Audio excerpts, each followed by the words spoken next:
अस्सलाम वालेकुम व्यूवर्स, आप देख रहे हैं मेरा यूट्यूब चैनल मेरा इस्लाम बाय बिनते हवा। व्यूवर्स, आज का मेरा वीडियो का टॉपिक है औरत के हकूक़। व्यूवर्स, लफ्ज़ जो औरत है इसके मैंने ही छुपा कर रखने के हैं, ठीक है। और अल्लाह रब्बुल इज़्ज़त ने दुनिया की औरत को मिट्टी से बनाया है और जो जन्नत की औरत है उसको अल्लाह रब्बुल इज़्ज़त ने मुश्क और ज़ाफ़रान से बनाया है। अगर जन्नत की औरत सूरज को उंगली दिखाए तो सूरज उसके सामने नजर नहीं आता।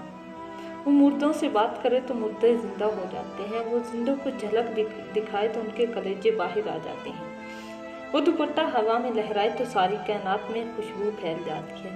लेकिन ईमान वाली मट्टी वाली औरत अगर तकवा इख्तियार कर ले तो उस जन्नत की हूर से 70,000 गुना ज़्यादा खूबसूरत होगी। अल्लाह रब्बुल इज़्ज़त ने औरतों के अलग से हकूक़ रखे हैं। ये औरत अगर माँ की शक्ल में हो तो मेरे नबी का फरमाना है कि काश मेरी माँ जिंदा होती और मैं इशा की नमाज़ पढ़ रहा होता और नमाज़ शुरू कर चुका होता और मैं सूरत फातिहा भी शुरू कर चुका होता और इधर से मेरी माँ मुझे कहती कि मेरे बेटे मोहम्मद, तो मैं उसकी खातिर नमाज तोड़ देता और कहता कि जी अम्मा जान। आप सल्लल्लाहु अलैहि वसल्लम ने माँ का हक बताया। इस्लाम ने ही तो औरत को इज्जत दी है। इस्लाम ने ही औरत को एक मकाम माशरे में बताया। मगरिब ने तो औरत को कोई इज्जत नहीं दी है, बल्कि मगरिब ने तो औरत को पाँव का जूता समझ लिया है, बल्कि बना भी दिया है। एक टिश्यू पेपर के तौर पर इस्तेमाल किया जाता है औरत को। तो इस्लाम ने औरत को एक बाइज्जत मकाम दिया है। तो इसका पहला रूप क्या है? बेटी है।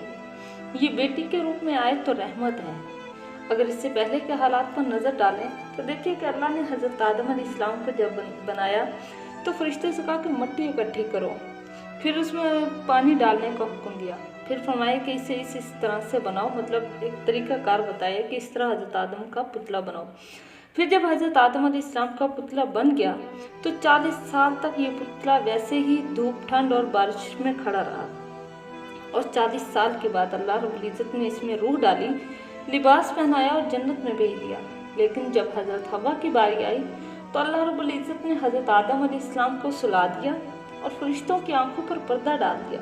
और जब हज़रत आदम अलैहिस्सलाम की आंख खुली तो देखा कि उनको पहलू में एक औरत सो रही थी और वो औरत हज़रत हवा थी, ठीक है। तो अल्लाह ने हज़रत हवा को कितने पर्दों में पैदा किया कि फरिश्तों की भी नज़र नहीं पड़ने दी। हज़रत आदम अलैहिस्सलाम को भी सुला दिया और जब हज़रत हवा को हज़रत आदम अलैहिस्सलाम ने देखा तो वो मुकम्मल लिबास में थी।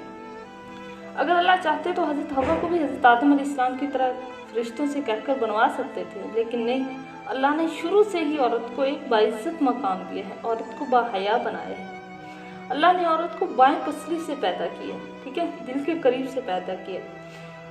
और औरत हर रूप में दिल में समा जाती है, चाहे वो बेटी के रूप में हो, माँ के रूप में हो या बीवी के रूप में हो, चाहे वो दादी के रूप में हो, चाहे खाला के रूप में हो या नानी के रूप में, हर सूरत में वो मर्द के दिल में समा जाती है।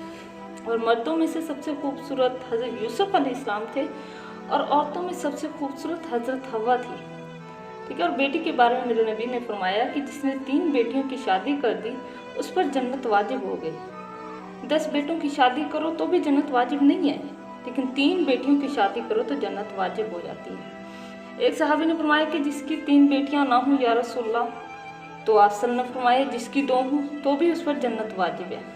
साहब ने कहा अगर 1 बेटी हो, आप सल्लल्लाहु अलैहि वसल्लम ने फरमाया फिर भी जन्नत वाजिब है।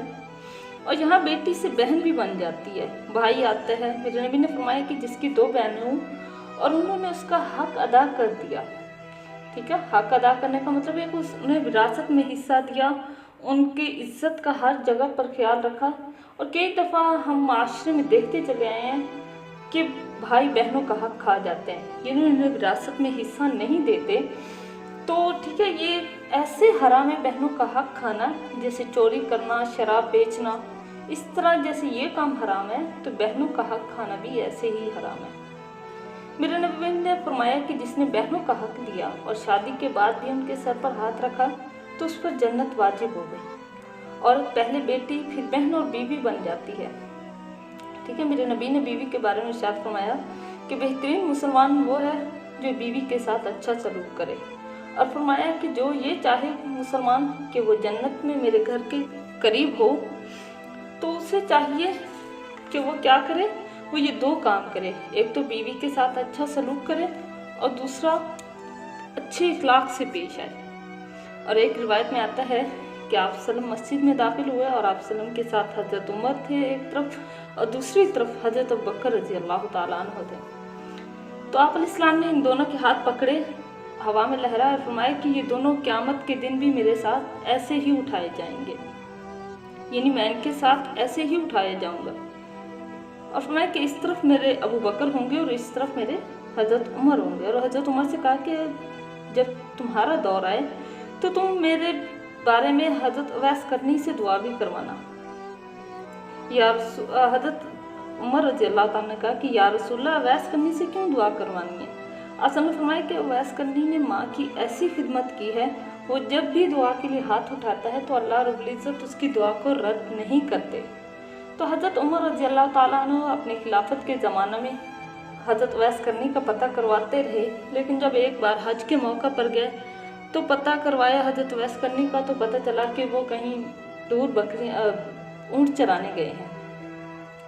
तो हज़रत उमर रज़ी अल्लाह ताला ने चलते चलते उसके पास गए। जब गए पास तो देखा कि वो नमाज़ पढ़ रहे थे। और जब हज़रत अवैस करनी को मालूम है कि कुछ लोग मेरे आसपास आए हैं तो उन्होंने अपनी नमाज को मुख्तसर कर दिया। जब उन्होंने नमाज़ पढ़ी तो हज़रत उमर ने पूछा कि क्या तुम अवैस करनी हो? तो उन्होंने कहा जी मैं अवैस करनी हूँ, क्या आपको मुझसे कोई काम है? तो हज़रत उमर रज़ी अल्लाह ताला ने कहने लगे कि आप हमारे लिए दुआ कर दें। तो उन्होंने कहा कि आप तो इतने बड़े मुत्तकी हैं, वक़्त के वली हैं, और मैं एक गुनाहगार इंसान कैसे आपके लिए दुआ कर सकता हूँ?